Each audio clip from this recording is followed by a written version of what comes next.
नमस्कार दोस्तों, स्वागत है आपका स्मार्ट स्टडी राजस्थान के यूट्यूब चैनल पर। मैं आपके सामने राजस्थान करंट अफेयर्स की क्लास लेकर आया हूं, जिसमें हम 10, 11 तथा 12, 10, 11 व 12 3 दिन की महत्वपूर्ण राजस्थान करंट अफेयर्स देखेंगे।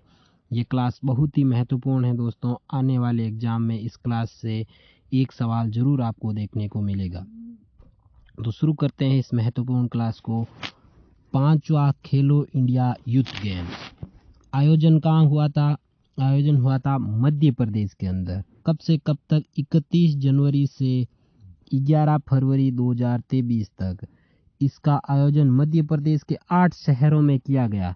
जबकि एक स्पेशल गेम जो साइक्लिस्ट के लिए इसका आयोजन कहाँ किया गया?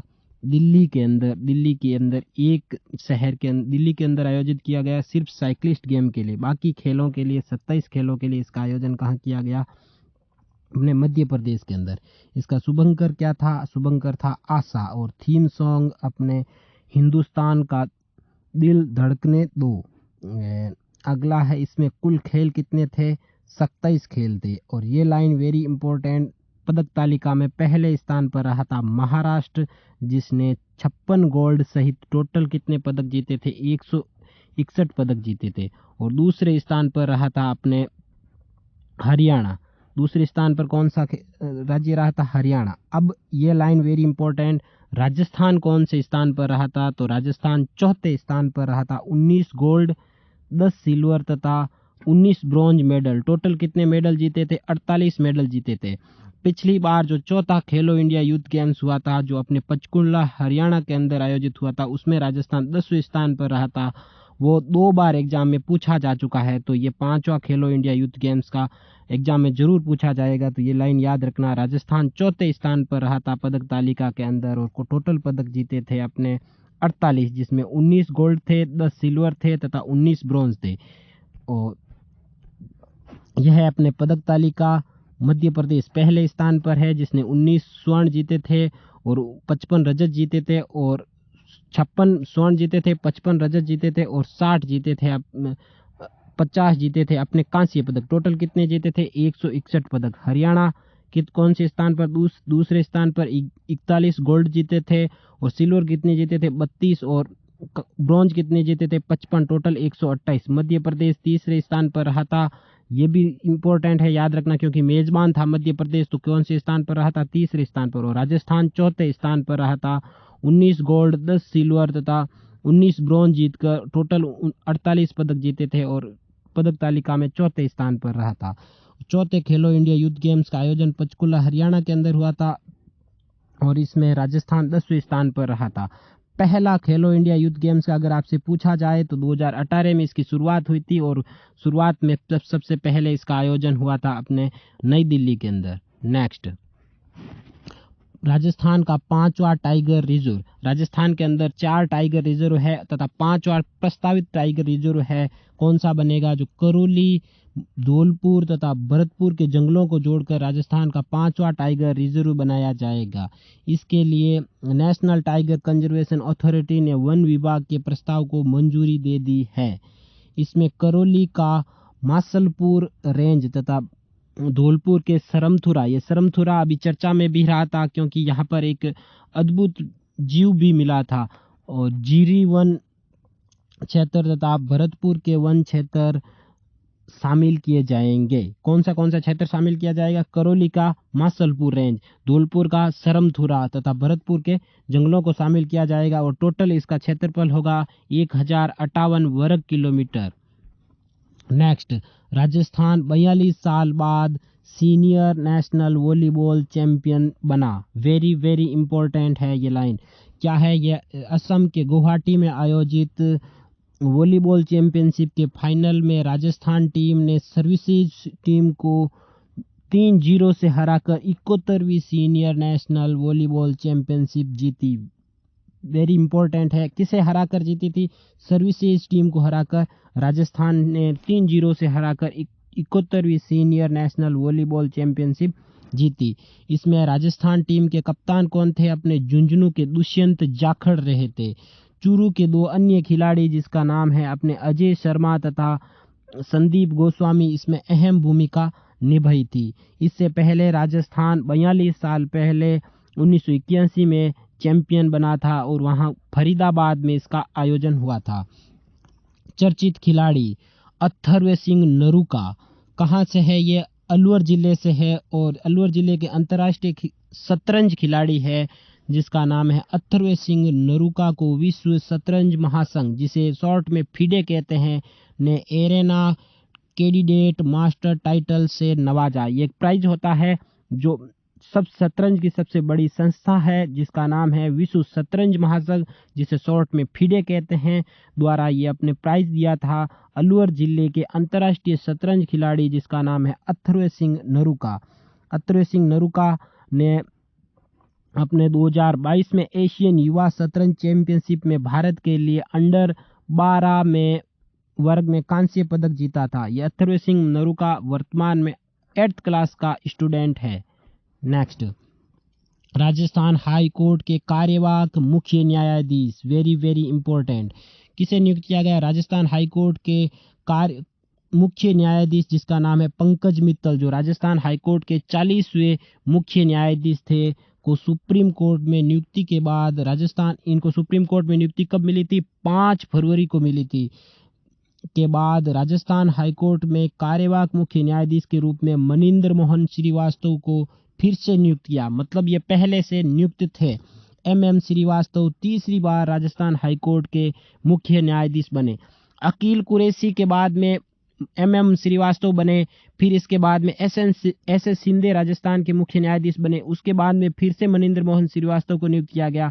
फिर SS शिंदे के बाद में फिर पंकज मित्तल बने और पंकज मित्तल के बाद में फिर से तीसरी बार मनिंदर मोहन श्रीवास्तव को राजस्थान हाईकोर्ट के कार्यवाहक मुख्य न्यायाधीश के रूप में नियुक्त किया गया और 6 फरवरी 2023 को कार्यवाहक मुख्य न्यायाधीश के रूप में पदभार ग्रहण किया। स्मार्ट फैक्ट क्या है? राजस्थान हाईकोर्ट की स्थापना कब हुई थी? 29 अगस्त 1949 को जयपुर में हुई थी। बाद में मुख्यालय 1958 को जोधपुर लेकर आ गए थे। आर्टिकल 223 के तहत कार्यवाहक मुख्य न्यायाधीश की नियुक्ति कौन करता है? राष्ट्रपति करता है, याद रखना। अगला है Gulab Chand Kataria, very very important. Rajasthan में बीजेपी के वरिष्ठ नेता जिसका नाम है गुलाब चंद कटारिया को राष्ट्रपति ने असम का राज्यपाल नियुक्त किया। आज राष्ट्रपति द्रौपदी मुर्मू ने 13 राज्यपाल नियुक्त किए थे, अलग अलग राज्य के 13 राज्यपाल नियुक्त किए थे। उसमें राजस्थान के बीजेपी के वरिष्ठ नेता जिसका नाम है गुलाब चंद कटारिया को भी असम का राज्यपाल नियुक्त किया। गुलाब चंद कटारिया कहाँ के निवासी है? उदयपुर के निवासी है। गुलाब चंद कटारिया 15वीं विधानसभा के नेता प्रतिपक्ष थे, ये लाइन इंपॉर्टेंट है, याद रखना, तथा प्रोटेम स्पीकर भी रहे थे। अब है कटारिया समिति है एक 2009 में जो पंचायती राज संस्थाओं के पुनर्गठन से संबंधित थी। गुलाब चंद कटारिया की अध्यक्षता में 3 सदस्य थे, इसमें कटारिया समिति बनी थी। एक प्राक्कलन समिति के भी अध्यक्ष रह चुके हैं, ये 2 बार गृह मंत्री भी रह चुके हैं। वर्ष 2000 सबसे पहले ये 1977 से 1980 तक विधायक रहे थे। कौन सी विधानसभा के अंदर? 6ठी विधानसभा के अंदर। इसी 6ठी विधानसभा में मध्यावधि के चुनाव हुए थे। उसके बाद में 7वीं विधानसभा के अंदर, उसके बाद में 9वीं लोकसभा के अंदर सांसद रहे थे। फिर इसके बाद में अपने 10वीं, 11वीं, 12वीं, 13वीं, 14वीं और 15वीं के अंदर लगातार ये विधायक रहे हैं अपने गुलाब चंद कटारिया। अगला है उस्टर संरक्षण योजना। सीएम अशोक गहलोत ने ऊंटों के संरक्षण के लिए उस्टर संरक्षण योजना का अनुमोदन मंजूरी तो दी थी अपने 14 नवंबर 2019 को, लेकिन ये योजना कब से लागू कर दी गई, शुरुआत कब से कर दी गई? 9 फरवरी 2023 को इसकी शुरुआत कर दी गई। योजना का लोकार्पण पशुपालन मंत्री लालचंद कटारिया द्वारा किया गया। अब इस योजना की घोषणा किसमें? बजट 2022-23 में ऊंटों से संबंधित क्या है? उस्टर संरक्षण नीति लाने की घोषणा की गई, जो कितना प्रावधान है? 10 करोड़ का प्रावधान है। इसके लिए सीएम अशोक गहलोत ने 2.6 करोड़ की वित्तीय स्वीकृति जारी की। यह किसके लिए जारी की गई वित्तीय स्वीकृति? उस्टर संरक्षण योजना के लिए। इस योजना के तहत मादा ऊंट एवं बच्चे की पहचान पर प्रथम किस्त के रूप में 5,000 रुपये, मतलब मादा ऊंट के जो बच्चा होगा तो प्रथम किस्त के रूप में 5,000 रुपये दिए जाएंगे, तथा ऊंट के बच्चे के 1 वर्ष पूर्ण होने पर 5,000 रुपये और दिए जाएंगे। और ये कब से दिए जाएंगे, लागू कब से होंगे? जब बच्चा 1 नवंबर या उसके बाद में जन्म लेता हो ऊंट का। तो ऊंटों के संरक्षण के लिए ऊंटों की संख्या बहुत कमी आ रही है राजस्थान में, इस वजह से ऊंटों के संरक्षण के लिए ये उस्टर संरक्षण योजना लाई गई। नेक्स्ट, चर्चित व्यक्तित्व, वेरी वेरी इंपॉर्टेंट, क्या नाम है? प्रतीक खंडेलवाल, जो किस जिले के हैं? अजमेर जिले के हैं।